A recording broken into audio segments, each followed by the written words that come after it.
સુરતીઓ સાવધાન, ઉનાળાની શરૂઆત પહેલા જ આઈસ્ક્રીમ અને દૂધના 9 નમૂના ફેલ. જાણીતી ડેરીઓમાં પણ નીકળી ખામી. સુરત દક્ષિણ ગુજરાતના હબ ગણાતા સુરત શહેરમાં ગરમીનો પારો વધે તે પહેલા જ લોકો ઠંડા પીણા અને આઈસ્ક્રીમ તરફ વળ્યા છે. જોકે સુરત મહાનગરપાલિકાના આરોગ્ય વિભાગે કરેલી તપાસમાં ચોંકાવનારા ખુલાસા થયા છે. પાલિકા દ્વારા લેવામાં આવેલા ખાદ્ય પદાર્થોના ચેકિંગમાં દૂધ અને આઈસ્ક્રીમના કુલ 9 નમૂના સબસ્ટાન્ડર્ડ હલકી ગુણવત્તાના જાહેર થયા છે, જે લોકોના આરોગ્ય સામે ખતરો ઉભો કરી શકે છે. જાણીતા આઈસ્ક્રીમ પાર્લરમાં ઓછું મિલ્ક ફેટ.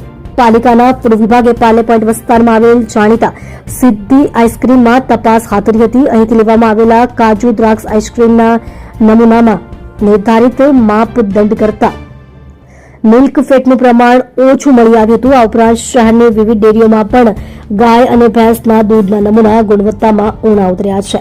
આ ડેરીઓના નમૂના થયા ફેલ. તપાસ દરમિયાન સુરતના અલગ અલગ વિસ્તારમાંથી લેવામાં આવેલા દૂધના નમૂના સબસ્ટાન્ડર્ડ મળ્યા છે, જેની યાદી નીચે મુજબ છે.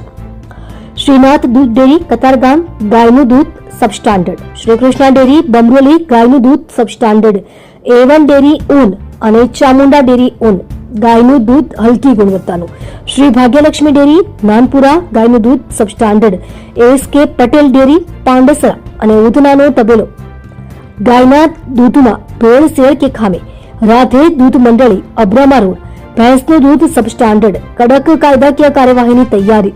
સુરત મહાનગરપાલિકાએ સ્પષ્ટ કર્યું છે કે પ્રજાના આરોગ્ય સાથે ચેડા કરનાર કોઈપણ એકમને છોડવામાં આવશે નહીં. આ તમામ 9 એકમો સામે food safety and standard act 2006ના કડક નિયમ અનુસાર કાયદેસરની કાર્યવાહી હાથ ધરવામાં આવશે. ઉનાળાની સિઝનમાં ઠંડા પીણા અને દૂધની બનાવટોનો વપરાશ વધતો હોવાથી પાલિકાએ આગામી દિવસોમાં પણ આ પ્રકારનું સઘન ચેકિંગ ચાલુ રાખવાનો નિર્ણય લીધો છે. माननीय कमिश्नर साहब श्री, माननीय डेप्टी कमिश्नर રિજનલ હોસ્પિટલ સાહેબ શ્રી અને માનનીય આરોગ્ય અધિકારી સાહેબની સીધી સૂચનાના માર્ગદર્શન હેઠળ સુરત મહાનગરપાલિકા વિસ્તારમાં આવેલ દૂધ અને દૂધની બનાવટોનું ઉત્પાદન, વેચાણ અને સંગ્રહ કરતી અલગ અલગ સંસ્થાઓમાંથી અલગ અલગ જન્મથી નમૂનાઓ લઈ સૂચકતાના હેઠળ લેબોરેટરીમાં મોકલાવી આપવામાં આવે, જે પૈકી 9 નમૂનાઓ સબસ્ટાન્ડર્ડ જાહેર થયેલ છે.